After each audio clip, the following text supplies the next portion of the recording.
outside, so they were, Hello TV for headphones, so they were reading The Little School Exploring by John Peterson. Little School Exploring by John Peterson.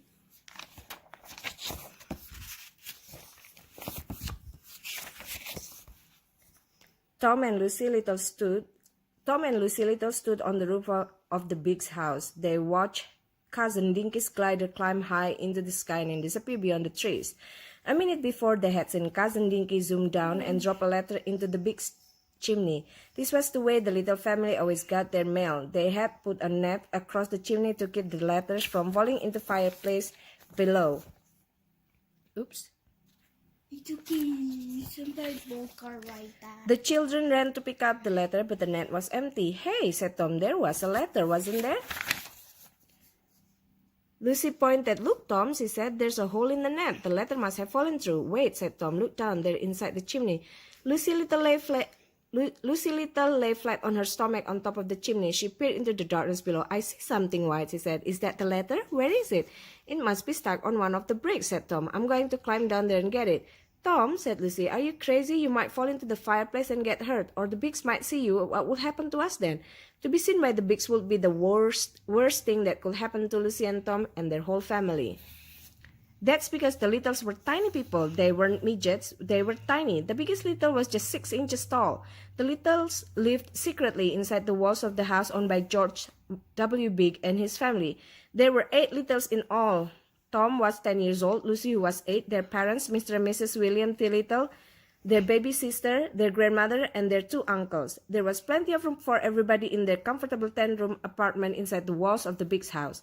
In most ways, the tiny Littles were like ordinary-sized people, except for one thing, they had tails. The Littles thought their tails were handsome, and they thought big people looked very strange without tails. Can you hold this side, baby? Maybe big people would think the Littles look strange too, but no big person had ever seen a Little. The Littles wanted to keep it that way, and so did all the other tiny families who lived in houses in Big Valley. They always stayed out of sight in their houses, and they hardly ever went out to visit each other. To keep in touch, they sent letters.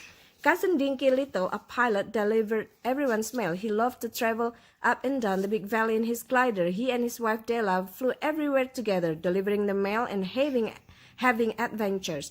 Tom and Lucy always looked forward to getting the mail. Now a letter had fallen into the chimney. I've got to get that letter, Tom said, and he started to go down. Suddenly he stopped. Hey, Lucy, he said, I never noticed it before, but these bricks are almost like steps. It's easy to climb down. Kind of hot, though. Wait, Tom, said Lucy, I'm going with you. The tiny girl followed her brother into the chimney. It was dark and sooty. 5 feet down, the steps came to a stop. The letter lay on the last step. Tom picked it up and sat down on the step. Who's the letter from? Lucy asked. Tom held the letter close to his eyes. He could just make out the writing in the dim light. Oh, it's for you, said Tom. He handed his sister the letter. From your best friend, Tina, said Lucy. Oh, good. Tom leaned back against the chimney. Hey, he yelled. What's wrong? Said Lucy. It moved. What moved? Tom jumped to his feet. This brick I leaned against, it moved. The boy began to push the brick. Tom, be careful, Lucy warned. The chimney might fall down if there's a loose brick. But look, it moves, said Tom. See, he pushed the brick. A tiny crack of light came from behind the brick. Tom pushed again. This time Lucy helped him. Light flooded into the dark chimney. This is crazy, said Tom, almost whispering. He stuck his head through the opening. It's a room, Lucy said. Oh, Tom's secret room. The children walked into the tiny room. The light was coming through a little window which was set into the far wall of the room. Tom and Lucy looked about them. This is a long book. They saw a small table and a chair in the room, just like the ones the Littles had in their apartment. The table was covered with papers. Are you paying attention? Lucy ran to the window and looked out. There's the big yard, she said. But where are we, Tom? Where is this room? It must be behind the chimney in the attic. Whose room is it? Said Lucy. We've never seen it before. Tom picked up some of the papers from the table. He blew off some dust. It was used by a tiny person. That's for sure. But no one's been here for a long time, he said. Tom, said Lucy in her quietest voice. Let's keep it a secret. Let's not tell anyone. It can be our secret room. Tom looked down at the yellow papers. He shook his head. We can't do that. We'll have to tell Mother and Dad right away. Why? What did you find, Tom? These papers belong to Grandpa Little. That's why, answered Tom. This room he must have come here and no one knew. Wait, can you bring my penalty book to school, Mommy? Please? Which book? You know the book where it's like the one word has like those beautiful Oh yes, lines, lettering, and yes. also the pen too. Sure. Grandpa Little, said Lucy, but he disappeared a couple of years ago. Everyone says he's probably dead. Lucy sat down in the chair. Everyone except Granny Little, she went on. She thinks he's alive someplace, doesn't she? I think she does, but she never talks about him. Didn't she like Grandpa? There never was a clue, said Tom. Not one teeny clue about what happened to Grandpa when he disappeared. Tom looked at Lucy. Gee, maybe there's something in all these old papers that tells. He held up a bunch of the diary. He held up a bunch of the papers. Look, here's some kind of a diary and some maps. We have to tell Mother and Dad right away. But Lucy, we can't tell Granny. Why not? She's funny about Grandpa. Dad will have to decide what to do. But why shouldn't she know? It's her husband. You just said that Granny thinks Grandpa is still alive, said Tom. I'll bet she doesn't really, but she won't talk about him ever. Well, does that mean? Dad says that if someone you love just disappeared, that's worse than if he had died, Tom went on. You would hope he was alive, but you'd think maybe he was dead. Just wondering about it would be awful. Do you mean that's why she wouldn't talk about it? Said Lucy. She doesn't want to think about it? Yeah, I suppose so, Tom answered. I guess that's it. You know, it bothers me too, said Lucy, that Grandpa just disappeared. I don't understand it, said Uncle Pete. What difference does it make if Grandpa had a secret room and a diary and a bunch of maps? He's dead. We all know that. Not so loud, Uncle Pete, said Mr. Little. We don't want Granny to know about what we found. Not yet, Mrs. Little said. The Littles were in the living room in their apartment inside the walls. Mrs. Little was changing baby Betsy's diaper. Uncle Pete was limping back and forth in front of a fireplace. He had been wounded in the mouse invasion of 35 and had walked with a limp ever since. Uncle Nick, who used to be a soldier in the Mouse Force Brigade, was looking over the papers Tom and Lucy had found. Very interesting, he said. Interesting, sure, Uncle Pete said. All that stuff can go into the Little Family History book. Makes sense, said Uncle Nick, talking to himself. Well, why shouldn't it make sense? Uncle Pete went on. Grandpa was smart. Why, he was the first Little to understand electricity, and that's why we could help the Bigs with electrical problems from inside the walls without their knowing about it. Mr. Little nodded. Grandpa had a lot of good ideas, he said. Yet he was strange in a way, said Uncle Pete. He liked to be alone a lot. Now we find out he even had a secret room. But that doesn't mean any of these papers we found can tell us anything about why he disappeared. Maybe he ran away, Lucy said. Lucy, said Mrs. Little, what an idea.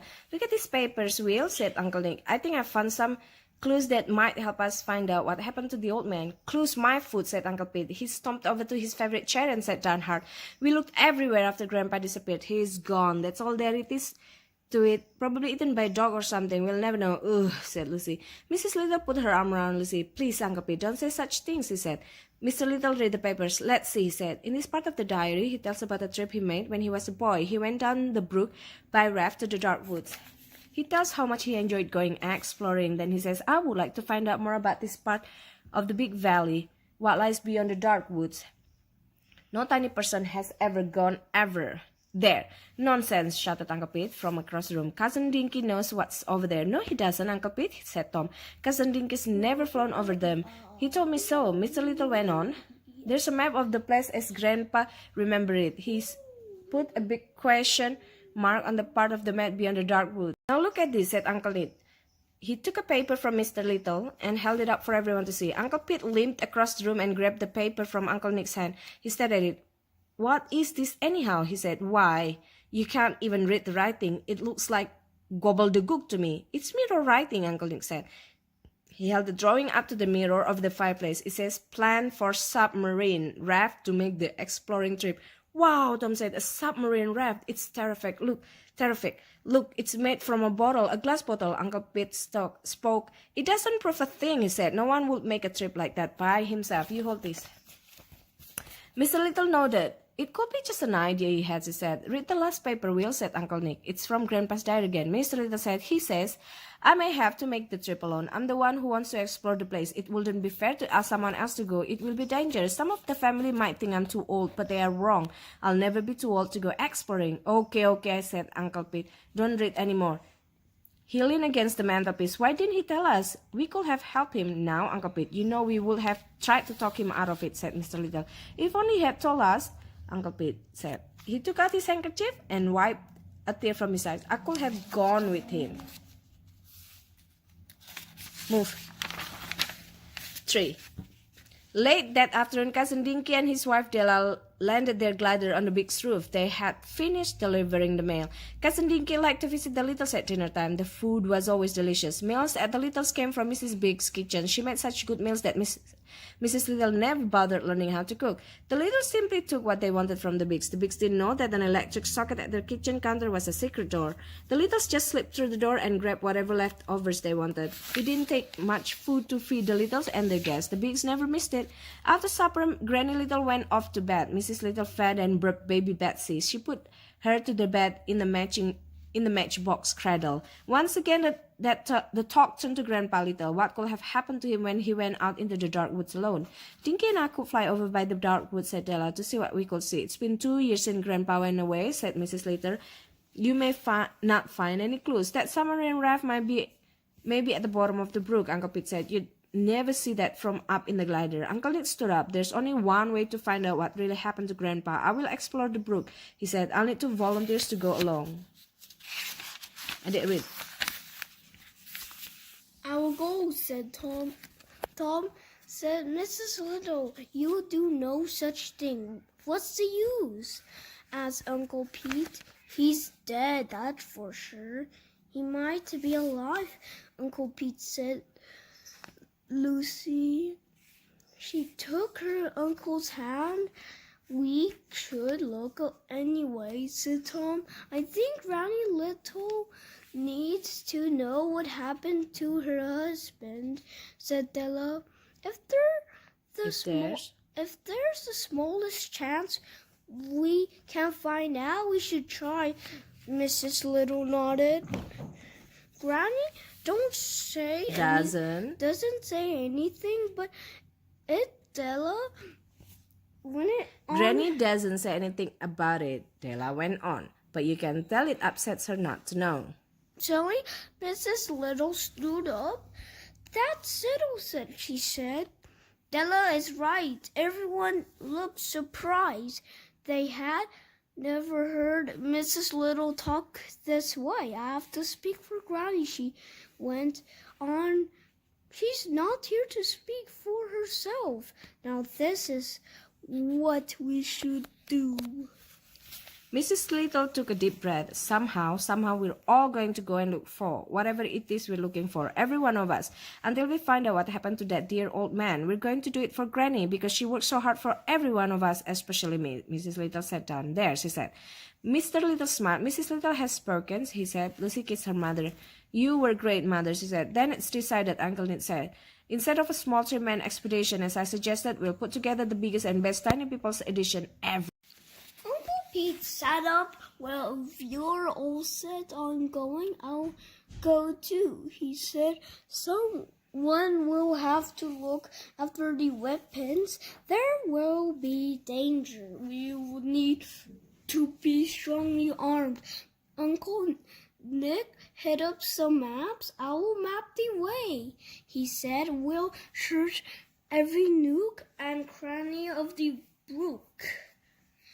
Hooray! Shouted Lucy. Let's go and wake up Granny and tell her the news. The Littles are going exploring. 4. There, Tom said. I did help. Hold. There, Tom said. He pointed. There's Henry Big's sailboat. He left it there a week ago. Tom, Lucy, Mr. Little, and Uncle Pete were under a bush. They were near the pond behind the Big's house. There was a toy sailboat tied near the shore of the pond. It's a beauty, said Uncle Pete. Tom, I'm glad you remembered this, said Mr. Little. I think all of us could travel comfortably on that sailboat, and there's plenty of room for any supplies we might need. We're going to borrow it for our exploring trip around the brook. Why are you yawning? Are you sleepy? I don't know. Move your finger. Use my computer. Mr. Little looked across the pond. Right now we have to get the boat over that dam and into the brook, he said. We'll keep it anchored in the brook until everything is ready for the trip. Let's get going, said Uncle Pete. He started for the boat. Uncle Pete, Mr. Little, and Lucy climbed into the toy sailboat. Tom untied the string that held the boat near shore and hopped on. The boat moved The boat moved slowly out into the pond. A light breeze came up and puffed out the sail. Uncle Pete stood in the front of the boat. Yo ho ho and a bottle of rum, he said. Mr. Little steered the boat toward the dam. All at once they heard a strange sound. Lucy pointed to the sail. Look, she said, the sail is flopping around up there. I can fix that, said Tom. He ran to the mast and started climbing. Careful, Tom, called Mr. Little. I can tighten the string in a minute, said Tom from the top of the mast. Daddy, whispered Lucy. Look, the tiny girl pointed. Oh, said Mr. Little. There were 2 boys and a girl on the shore of the pond. They had on bathing suit. It's Henry Big, said Mr. Little, and 2 of his cousins, added Lucy. The 3 big children were pushing a rowboat out into the pond. They climbed into it. Uncle Pete walked over to Mr. Little and Lucy. We'd better get off this boat, he whispered, and try another day. Right, Mr. Little said. Let's go, wait, Daddy, said Lucy. What about Tom? Tom, called Mr. Little in a loud whisper. He didn't want the big children to hear. Tom kept right on working. Just then the big girl dived from the rowboat into the water. Tom heard the splash. He looked over and saw the girl swimming. Tom started down the mast. The girl swam toward the sailboat. I'll get the sailboat, Henry, she called. We'll have some fun with it. Everybody off the boat, Mr. Little said. He and Lucy and Uncle Pete dived into the water on the far side of the sailboat where the girl couldn't see them. They swam to some lily pads and hid. Tom got to the bottom of the mast just as the girl got to the boat. It was too late for Tom to get off now. The girl would surely see him. What could he do? Tom looked for a place to hide. He saw a hole in the floor of the boat. Just in time he jumped in. He landed in the dark room, in the belly of the boat. Poor Tom Little. He stayed in the belly of the sailboat for an hour. Henry and his cousin sailed the boat back and forth over the pond. Once some water splashed into the room where Tom was hiding. Henry picked up the sailboat. He turned it over to empty out the water. He shook the boat. It was all Tom could do to hold on and not fall out. What if, said one of Henry's cousins, what if we were so small we could ride in the sailboat? Wouldn't that be great? Oh, yeah, said Tom to himself. Great. By this time he was very seasick. Afterwards, when the big children left, Tom made his way to the edge of the pond. Mr. Little, Uncle Pete, and Lucy were waiting for him. Tom, you look awful, said Lucy. Why can't we walk on our exploring trip? Asked Tom. The 4 littles went back to the apartment in the walls of the house. Cousin Dinky, Della, and Uncle Nick were waiting for them. They had been traveling around in Cousin Dinky's glider. We found a boat, Cousin Dinky said. It's beautiful, said Della. Large enough to take us all exploring, said Uncle Nick, joining. Oh no, I think I'm going to be sick again. 5. For the next few weeks, the littles got ready for the trip. There was much to do. The boat was in the brook just below the pond. It was a toy boat stuck in some weeds near the shore. Mr. Little, Uncle Nick, Tom, and Cousin Dinky went down to pull it out of the weeds. It's perfect, Mr. Little said. The boat was made of plastic. It was more than 1.5 feet long. There were 2 floors or decks, upper and lower. On the upper deck was a chair and a wheel for steering the boat. There was a flag pole and a plastic flag. Most of the room on the lower deck was taken up by a large green cabin with 4 windows. At the back end of the lower deck was a lifeboat. The littles took the lifeboat out. They needed room for something else, a walkie-talkie radio. The radio, 5 inches high with a 1-foot antenna, fit neatly into the space. The radio was one of the pair that belonged to Henry Big. The littles had borrowed it. The other radio was in the attic of the Big's house. The radios were an important part of the expedition. The plan was for Cousin Dinky and Della to keep an eye on the expedition from the glider. If they saw anything strange or dangerous, they would fly back to the house and radio to the boat from there. While the others were getting the boat ready, Mrs. Little and Granny Little were busy too. They were packing sleeping bags, clothing, and food. The food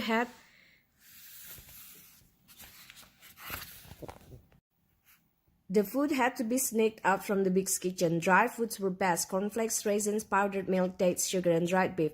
Everything was packed into watertight containers. Little plastic cans that rolls of film had come in. Mr. Biggs used a lot of film to take pictures, and he always threw the containers away. The littles had taken them out of the trash and saved them. Uncle Pete's job was to see that the littles were well armed. They had to be ready for an attack from wild animals, pets, or insects. The family's weapons chest was brought out. New string was put on the bows. The needle swords were sharpened.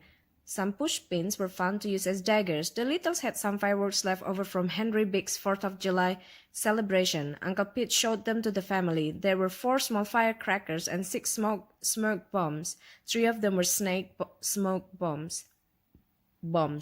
When lighted, they made long black snakes along with lots of smoke. And here's the best of all, Uncle Pete said. He held up a bottle rocket. It looked like a firecracker tied to a stick. "We have 3 of these beauties," said Uncle Pete. "You put the rocket in a bottle, light it, and away she goes. Whoosh! High in the air where it explodes." I did read it just a bit like that. "We can use it," because it's a long book. "We can use it as a signal," said Tom. Then Uncle Nick said, "I'm going to make Grandpa submarine raft by following his directions." "What for, Uncle?" asked Uncle Pete. "I have an idea," said Uncle Nick. "That if 2 of us float down the brook ahead of the boat, we might see what happened to Grandpa." "Ah," said Uncle Pete. "You think the submarine raft might go the same way?" "Right," said Uncle Nick.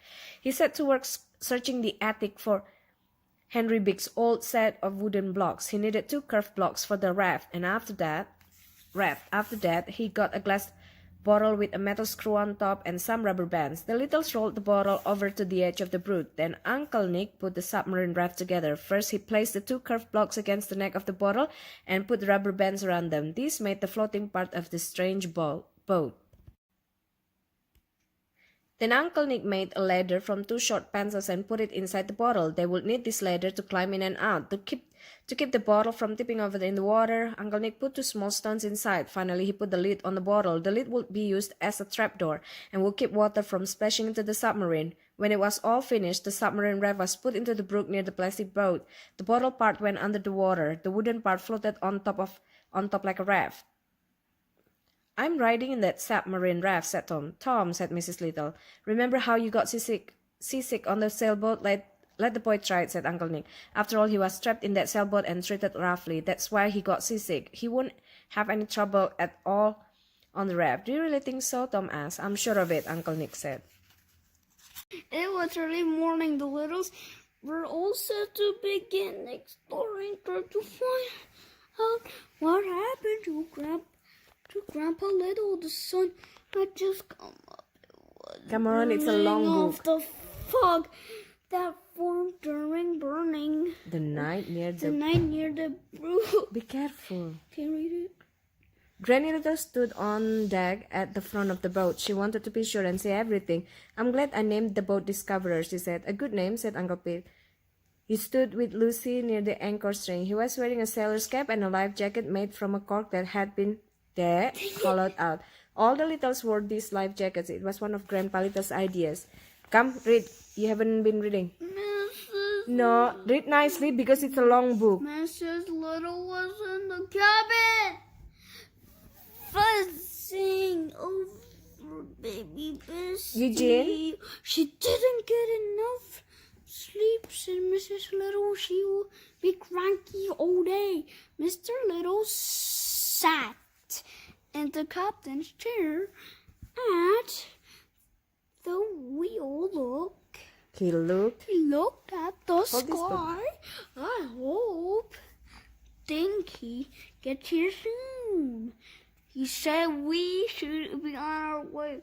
And the water nearby was the submarine raft. The Littles are tired. Leaves. Come on, read To the nicely. raft. They hope that Any big person or animal who saw it would think it was a piece of driftwood. Go on. we would pretty. Tom. Tom and Uncle Nick were to travel on ahead of the boat in a submarine raft. If they saw any danger in that No. might. Any danger in the water, they would signal to the boat. That might give the other Littles enough time to hide the boat along the shore. Read again. Which one? Suddenly, A shout went up from the submarine raft. Everyone looked up. no, there they are. There they are. Everyone looked up. Cousin Dinky and Della zoomed overhead in their blue and white glider. Della waved from the back seat. The glider circled the boat once and flew off down the brook. Everyone on the boat ran to the side and looked over the railing. The submarine raft was already headed down the brook. Uncle Nick worked with a long pole trying to keep going straight. Tom helped steer with a paddle made from a wooden ice cream spoon. "Let's go," cried Mr. Little. "We don't want them to get too far ahead." Uncle Pete and Lucy pulled in the anchor. The Discoverer began to drift down the brook. Uncle Pete called to Mr. Little, "Steady as you go. As you go, Will. There's a big rock on your starboard side." Mr. Little laughed. "I see it. You mean it's on our right side, don't you?" he asked. "Aye, aye, sir," said Uncle Pete. "Okay," Mr. Little said. The tiny man turned the wheel hard to the left. The boat swung slowly over the way. They missed the rock. "Gee," said Lucy, "it's a good boat, isn't it?" Low bridge ahead," Mr. Little called. Sure enough, the Discoverer was moving quickly toward a low footbridge. "There's plenty of room," said Uncle Pete. "That bridge is 2 feet above the water." Lucy looked up. "What about the radio antenna?" she asked. "Oh," said Uncle Pete. "Will, the antenna." Mr. Little dropped the wheel. He ran to pull down the antenna, and just in time, too, as the boat went under the bridge. "Rubber tires stuck in the brook ahead," sang out Uncle Pete. Mr. Little ran back to the wheel. He turned it hard to the left. "This isn't easy," he said. "We'd better keep our eyes open." "You try and keep your eyes on what lies ahead, Will," Uncle Pete said. "I'll take care of everything else." "I've lost sight of the submarine raft," Mr. Little said. "It's gone around the bend up ahead. Here come Cousin Dinky and Della," Lucy yelled. The tiny glider came sailing along. As it passed over the boat, a small package fell. A parachute opened above the package. Uncle Pete grabbed a pole with a fish hook on the end. He hooked the parachute out of the air as it drifted down alongside the boat. I did read just a bit later. It's a long book. Mama gonna read it for you.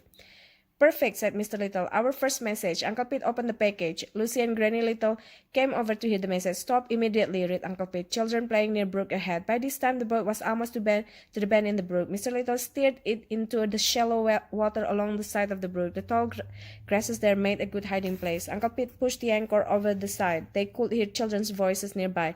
Mr. Little climbed from the boat. "Come on," he said. "Let's see what's going on. Think Nick and Tom are around that bend somewhere." Uncle Pete and Lucy followed Mr. Little. They ran along the shore to the bend in the brook. Mr. Little crouched down behind a beer can.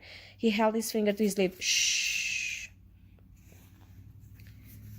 There, a few feet ahead, some children were throwing rocks into the water. "Let's bomb it to pieces," shouted one boy. He threw a large stone. The water splashed. A piece of driftwood spun around in the water. "I'll get it this time," yelled another boy. He raised an arm to throw. "Watch this." "Oh my goodness," said Mr. Little. "It's the submarine raft," Uncle Pete said. "Those nasty brats are trying to hit it with rocks." "Oh, poor Tom," said Lucy. "To the boat," said Mr. Little. "We've got to rescue Tom and Nick." He grabbed Lucy's hand and ran. Uncle Pete limped after them as fast as he could. They climbed aboard the Discoverer. "Get out the weapons chest, Uncle Pete," said Mr. Little. "Lucy, you and your mother and Granny lift up the anchor. We've got to get going." In a few moments, the boat was moving forward. Uncle Pete opened the weapons chest. "What now?" he asked. "Send up one of those firecracker rockets," said Mr. Little. "Aim it so that it will go over the children's head and behind them. Let's hope they run back to see what it is. Then we can slip through to find Nick and Tom." Uncle Pete got one of the rockets and a match. "Lucy, you'll have to hold the bottle just as I told you," he said. "Hurry," said Mr. Little. "We're coming to the bend in the brook. They'll see us." The bottle was too heavy for Lucy. Granny Little and Mrs. Little helped her hold it in the right way. Uncle Pete lit the rocket and dropped it in the bottle. Whoosh! The rocket flew high up into the sky. It arched over the children's heads, leaving a trail of smoke. The big children didn't see the rocket. It fell toward the ground behind them. Bang! "Hey, what was that?" "A firecracker! Someone's shooting firecrackers. Let's see who it is." The children dropped their rocks and ran away from the brook. The Discoverer came around the bend. It floated toward the place where the children had been, but the submarine raft was nowhere to be seen. I did read. Hello, this is Glider. Calling Discoverer. Discover. It's Cousin Dinky. Dinky, said Della. And Della. Lucy said on the walkie-talkie. Uncle Pete limped over to the radio. He pushed the talk button. "Hello, Dinky. This is Peter. We'd better use code names." Cousin Dinky's voice came back in case someone's listening. "Okay, Glider," said Uncle Pete. "Roger." "What happened?" asked Cousin Dinky. "Is everyone all right?" "We can't find the submarine raft anywhere," said Uncle Pete. "We've looked and looked, but they've disappeared." "What are you going to do now?" asked Cousin Dinky. We're going on, said Uncle Pete. We figured they must be ahead of us somewhere. Maybe you'd better stop so we can fly there for a look around, Cousin Dinky said. Mr. Little spoke into the radio. No, we're coming to the dark woods. You stay where you are. You wouldn't be able to see much from above the trees. If we run into any trouble, we'll give you a call on the walkie-talkie. All right, we understand, said Cousin Dinky. Good luck, everyone. It was Della on the walkie-talkie.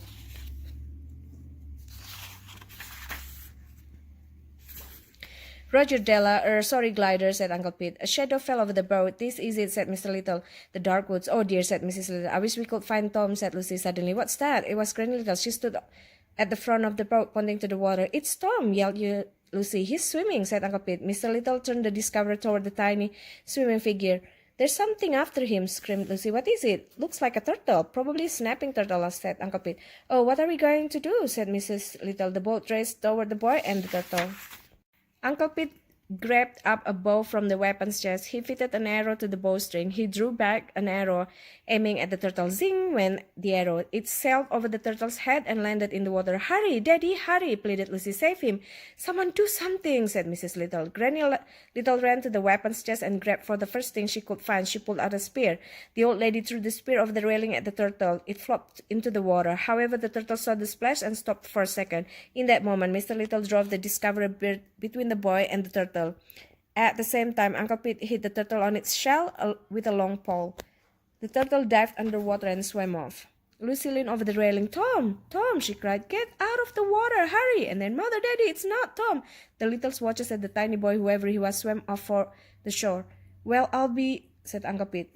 He took off his sailor's cap and scratched his head. Look at that boy go. He swims like a fish. Who on earth is he? Oh dear, Mrs. Little said. I was sure it was Tom. She began to cry. Are you sure it wasn't Tom? Granny Little put her arm around Mrs. Little. There, she said. We'll find him. We'll find them wherever they are. Nick and Tom can take care of them. Tom and Uncle Nick were hiding in some bushes near the shore, behind an old cookie tin. They had been forced to jump off the submarine raft when the boys started throwing rocks at them. Luckily, they were wearing their cork life jackets and had been able to swim to shore without being seen. After the firecracker went off and the children left, Uncle Nick and Tom made their way through the bushes and back to the brook. The submarine raft was gone. It must have sunk, said Uncle Nick. Let's get back and find the Discoverer. Uncle Nick, yelled Tom. He pointed. There it is. Are you listening? They've gone by. Uncle Nick turned to look. He was just in time to see the green and white boat disappear around the next bend in the brook. Hold it, Uncle Nick called out. He held out his hands as if to stop the boat. That's not fair, said Tom. Wait for us. He began to run. Stop, Tom, said Uncle Nick. You'll never catch up. They probably think we're somewhere on ahead now. What do we do? He stopped to think. Suddenly, Uncle Nick snapped his fingers. I've got it. Come on, Tom. Back to the bushes. Uncle Nick led Tom back to where they had just been hiding. He pointed to the cookie tin. We're going to ride in this. Gee, that's a neat idea. Are you listening there? Give me a hand, Tom, said Uncle Nick. We've got to drag this thing into the water. The two tiny people pushed and pulled and tugged at the cookie tin. Finally, they got it into the brook. Uncle Nick cut himself another long pole from a twig. Tom found his paddle nearby. They climbed into the cookie tin and pushed off from shore. 9. Tom paddled.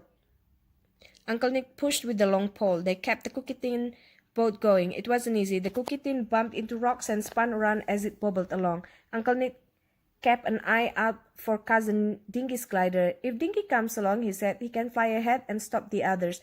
After a while, they entered the dark woods. The water was deep and calm under the giant hemlock trees that were all along the brook. The branches of the trees kept out most of the sunlight.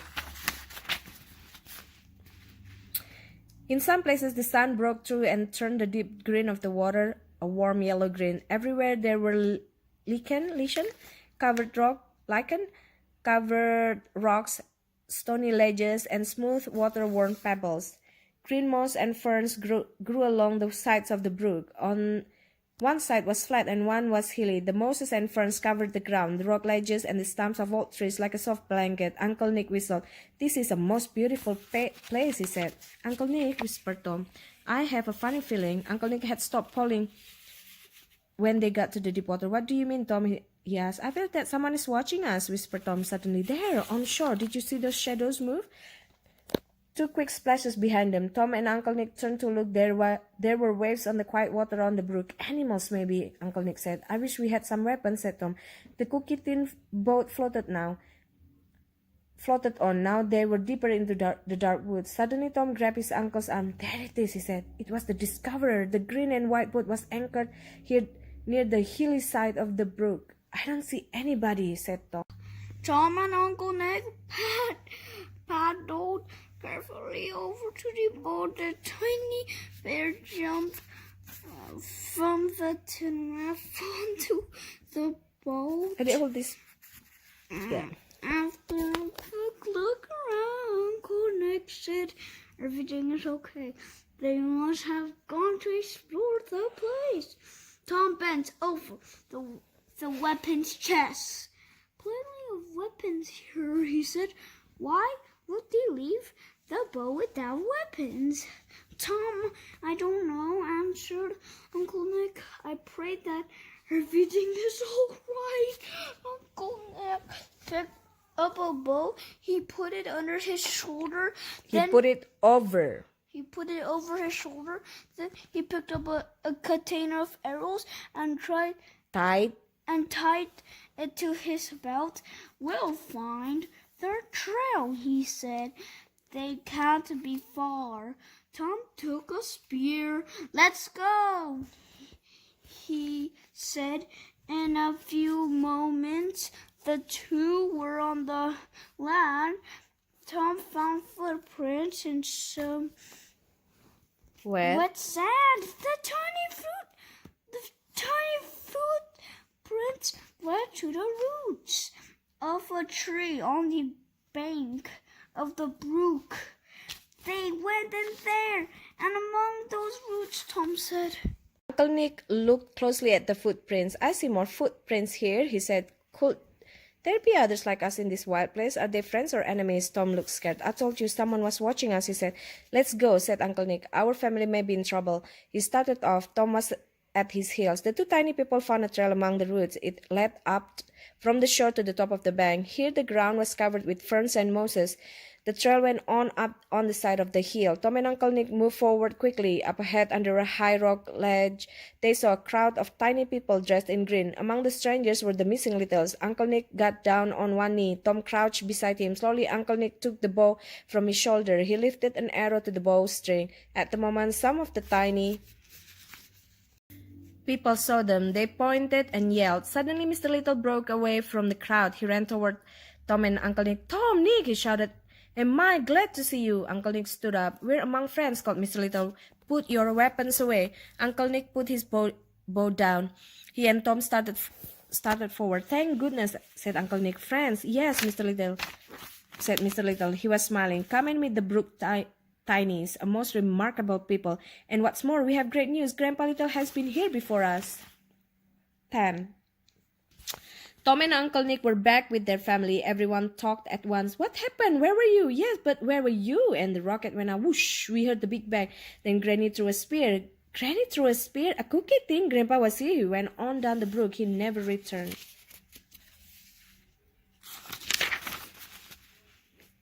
After the noisy meeting, Mr. Little introduced Uncle Nick and Tom to some of the brook tinies. "And this is Mr. Eddie Burns," said Mr. Little. "We met him after running into his son, a wonderful swimmer with a pet turtle. Mr. Burns is the proud father of 20 children." 20, said Tom. "Wow!" He looked at Lucy. "I guess these kids are never lonely." Mr. Burns was a tall, thin man. "And please call me Long Eddie, Mr. Little," he said. "All my friends do." "The Burns family has invited us to lunch," said Mr. Little. A group of the youngest Burns children stood near their father. They nodded their heads. Uncle Nick looked around. "Where do you live, Mr. Burns?" he asked. "I don't see any." "We were just showing your family where we live when you came along." Mr. Burns said. He pointed to the nearby rocks and cliffs. "These rocks are full of caves. We live in them." "Caves?" said Tom. "Wow! They are limestone caves," Mr. Burns went on. "They were made by water draining down the hill for millions of years. It amazes me to think about it. Our homes were being prepared for us all the time before we got here. We are very thankful." "But aren't they damp?" asked Uncle Pete. "All that water going through? My goodness." Long Eddie Burns laughed. "No, sir," he said. "The caves are dry and snug and warm. You see, years and years ago when our forefathers came here, they changed the way the water flows. It now goes around the rocks and misses the caves, except for some that we let go through for cooking and washing." "Where is Mrs. Burns?" asked Mr. Little. "You'll meet her at lunch," said Mr. Burns. "As soon as we saw your boat, we sent word to her that we would have company for lunch." Mr. Burns began walking. "Come and meet the rest of the family." Mr. Burns led the way. He walked toward one of the many caves in the rock ledges. Just then something fell from above. Oopsie. Are you listening? It splashed in the brook below. Uncle Pete ducked. "What was that? A rock?" he asked. Long Eddie Burns laughed. "That was one of the children diving," he said. Uncle Pete limped over to the edge of the rock ledge. He looked down. "Why, we are at least 6 feet above the brook," he said. Then he looked up at the overhead ledge. "And did he dive from the higher up?" "He certainly did," Mr. Burns said. "Everyone can dive from where we are standing." Mr. Burns pointed to a branch of a tree high above the brook. "Now, if you'd like to see a really high dive, keep your eyes on our neighbor, Sally Sykes. She's in that tree." The Littles looked up at the tree. "I don't see her," said Lucy. "There, I see her, on the flat branch," said Tom. "Way up there. I don't believe it," said Granny Little. I'm not looking," said Mrs. Little. She closed her eyes. Baby Betsy in her mother's arms reached up and touched her face. "That's a 10-foot dive," Uncle Nick guessed. The tiny diver leaped from the tree. The Littles clapped when the girl hit the water. It was a clean, beautiful dive. "It must take years of practice to be able to do that," said Mr. Little. "All brook tinies begin swimming before they learn to walk," said Mr. Burns. "We love the water. We live in the water a lot, and we get much of our food from the water, as you will learn at lunch." The tiny man entered the cave. He was followed by his children and the Littles. If the Littles were expecting to see a dark and gloomy cave home, they were surprised. Instead, they found the Burns home to be a warm, friendly-looking place. First, there was plenty of light. Beeswax candles were burning everywhere. The candlelight reflected off smooth cave walls. The walls were bright with many different colored rocks. In the largest rooms of the cave, the Littles met Mrs. Burns and the rest of the family. There were aunts, uncles, cousins, and grandparents. There were even some great-great-grandparents. Brook tinies lived to be very old. Everyone sat at 2 long tables. Tom and Lucy sat with the Burns children. They told each other stories of tiny life. The food was delicious. Everything was wild and came from the brook or nearby. First, they had elderberry, waffles, and honey.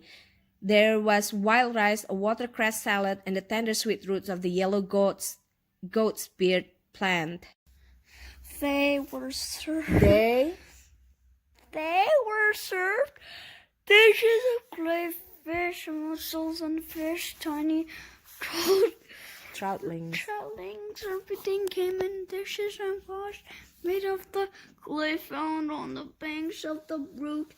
Voices carried well in the rock cave. People spoke softly. Even the hard of hearing Had no trouble hearing what was said from one long table to the other. After eating, Mr. Burns rapped on the table. Come for on, read nicely. attention. He stood up and talked for a long time. He said, "Wonderful is No, I'm not waiting like this, to Eugene. visit with Grandpa Little's realities." Relatives. You're reading lazy, you're reading wrong, and most of the times it's mommy who's reading. Don't do that, please. He thought Grandpa was a fine man. He hoped he was safe somewhere. After that, Mrs. Burns rapped on her table. She too stood up and talked for a long time. Mostly she told about the danger of going down the brook. She tried to walk the Littles To talk. the Littles out of making the trip.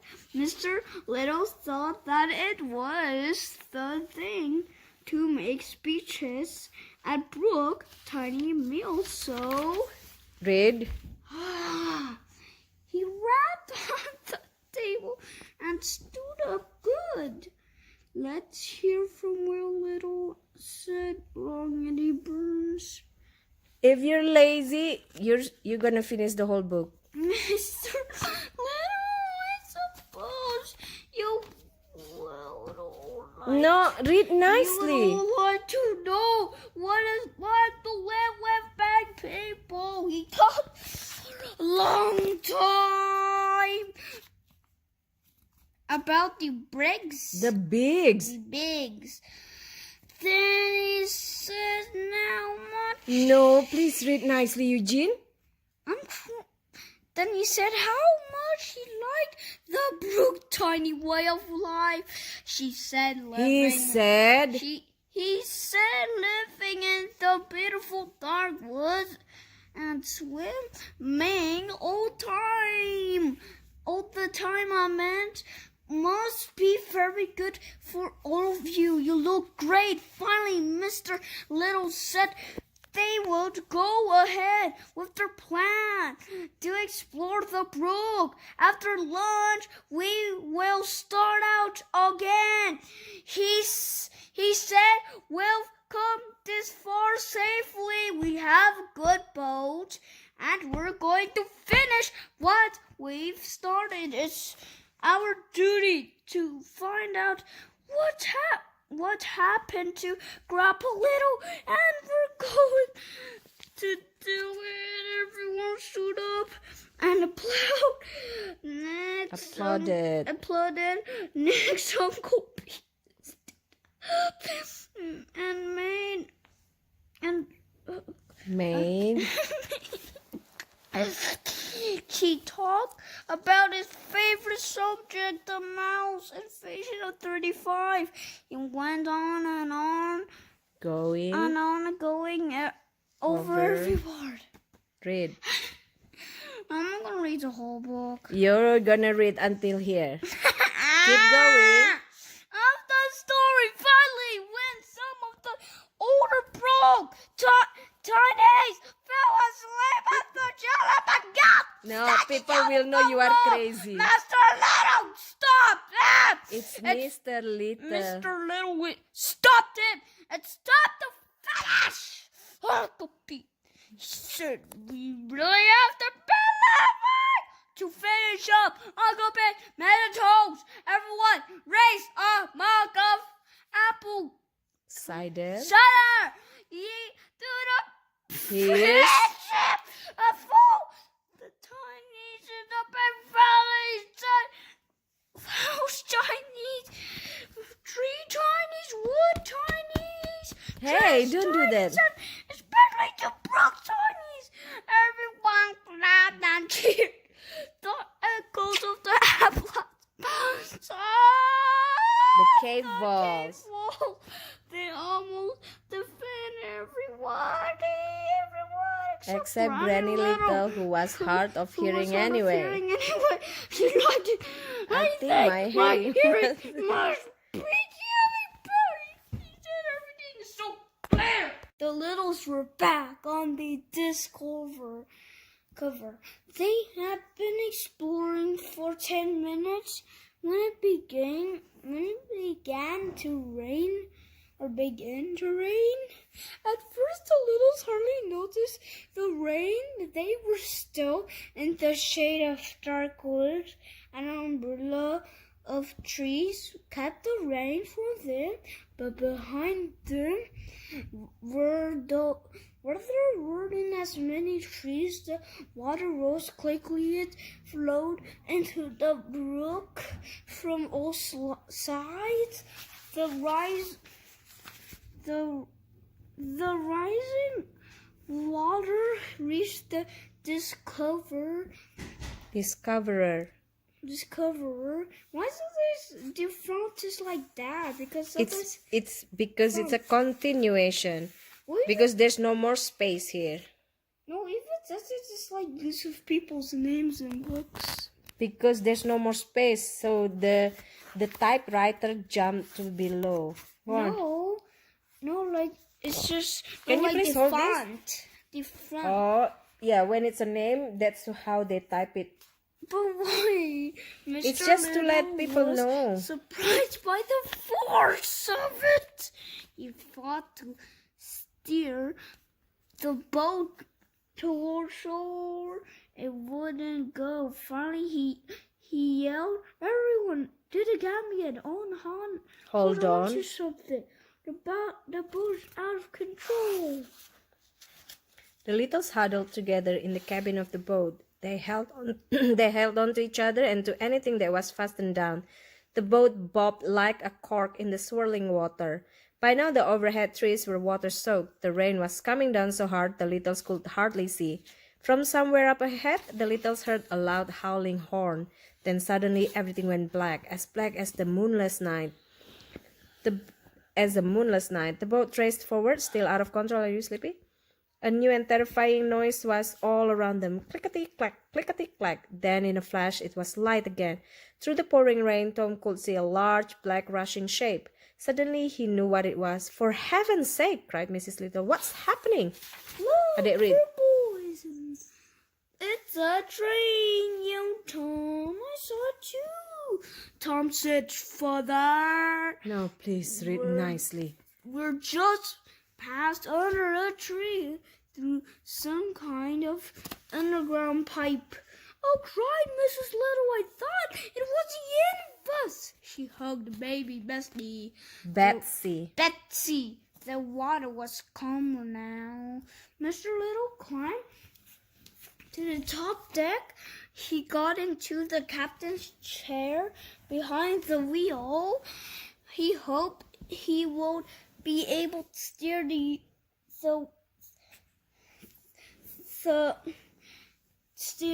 boat once again.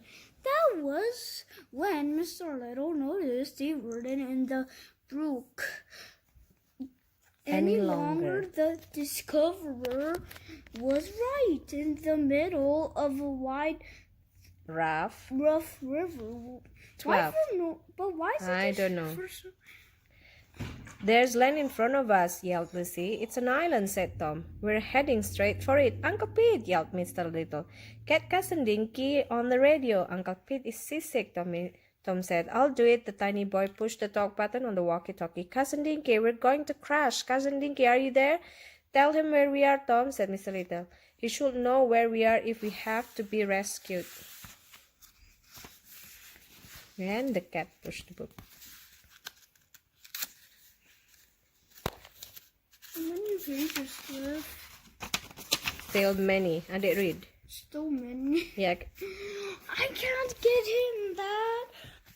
Told me good enough. He doesn't. He doesn't answer. They turned back to the radio. "Cousin Dinky, we're going to crash on an island. It's in the middle of a river. The river's past the dark woods behind the railroad tracks.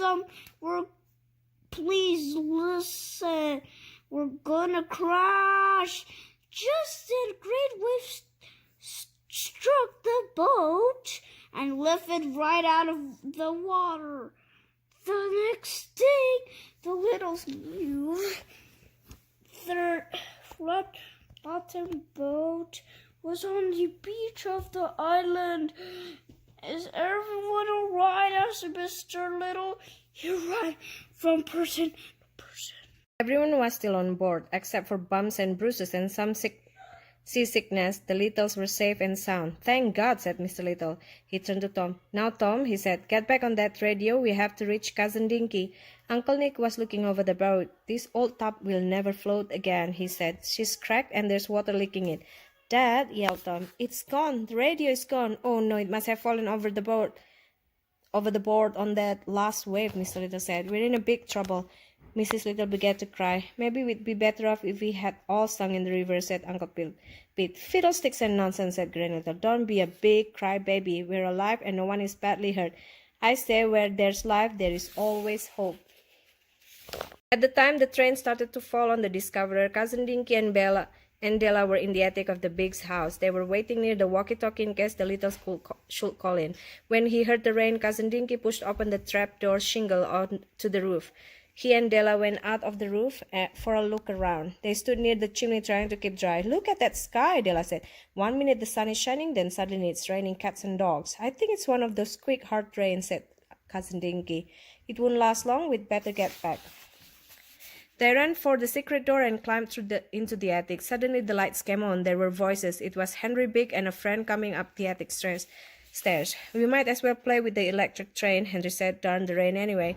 Cousin Dinky and Della hid behind a box near the walkie-talkie. They waited for the two boys to get what they wanted and leave the attic. Then Henry's friend said, let's set it up right here. There's lots of space. Hey, that's a neat idea, Henry said. We can use all the track up here in the attic. Will you see this? Wait, we'll see this. Wait till you see this. We can spread it all over the place. He began pulling train boxes out into the center of the attic. Oh, said Cousin Dinky. He whispered to Bella, this is bad news. How can we send a message with them around?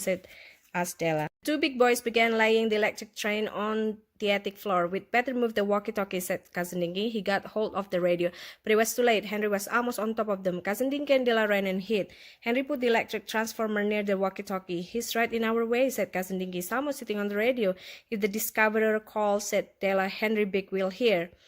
Now the train was on the track, chugging around the attic floor. If only we could get to the walkie-talkie, Della said. We could radio to the others and warn them not to call in right now. I have an idea, Cousin Dinky said. If I pull the tracks apart, that will cut the electric current and stop the train. While the boys are looking to see what's wrong, maybe you can send a message to the bird. But they will see you, said Della. No, they won't, said Cousin Dinky. See that tunnel on the other side of the attic? I'll sneak in there and do it. It was a long way to the tunnel. Cousin Dinky ran from box to trunk to picture frame. Then he saw a way to get faster. Just at the right time, when he couldn't be seen, he dashed to the train and climbed aboard the caboose.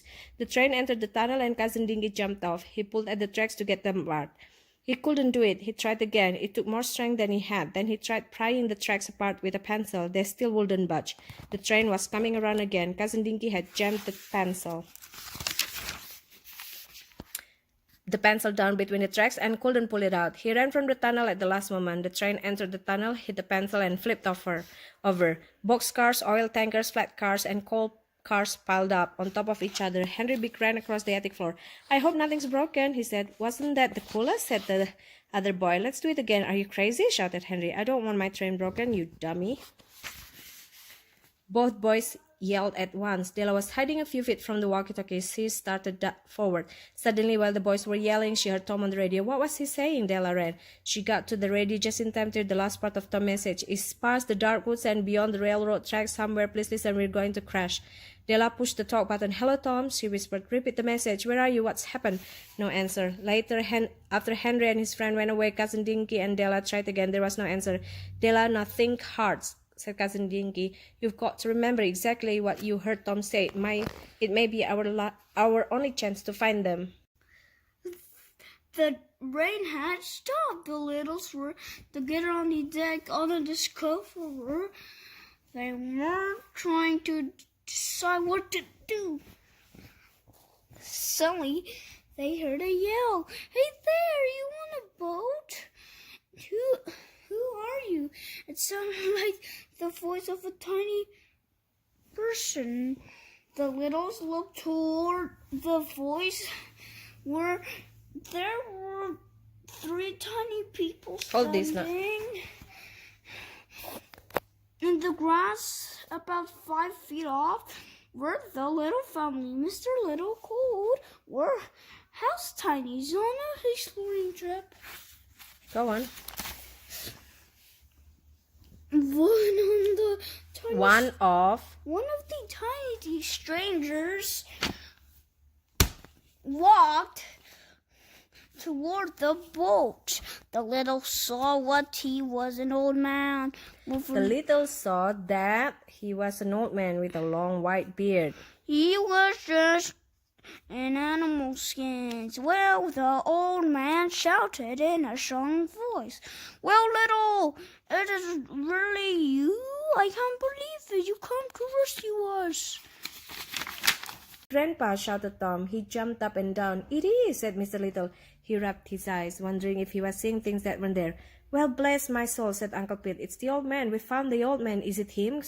Asked Granny Little. The shouting had confused her. She leaned over the railing, staring down. Mrs. Little put her arm around Granny Little. "Oh, Granny, it is," she said. "I'm so glad for you." "I knew he was alive," whispered Granny Little. "I always knew it." In the joy of the next few moments, the Littles forgot they were shipwrecked. When they got around to talking about it, they found that Grandpa Little's trip was much like theirs. He too had been swept under the railroad and into the river. "My submarine raft was a failure," said Grandpa Little. "I never could steer it right," he grinned, "but I was too stubborn to stop exploring once I got started." Grandpa's two friends were Brooke Tinies. They had shipwrecked on the island too. "They got here about 6 months after I did," said the old man. "I always thought I wanted to be alone, but after 6 months of talking to myself, I was happy to have company." "Is there no way off this island?" asked Mr. Little. Grandpa Little shook his head. "This part of the river is full of rapids. The waves are always high, and there are lots of rocks," he said. The three tiny people showed the Littles how they lived. They had built a comfortable home. It was made from things that had washed up on the island. Bottles, boards, beer cans, everything went into building it. The house was built over a hollow tree stump. Grandpa Little had invented many things to make it comfortable. For one thing, they had piped in water to the house by using hollow reeds. In the winter, they kept a low fire burning inside the tree stump. This kept the house warm and snug during the coldest winter days. Everyone was standing on the porch of the tree stump house when Tom looked up, and yet, "It's a glider! Cousin Dinky," said Uncle Pete.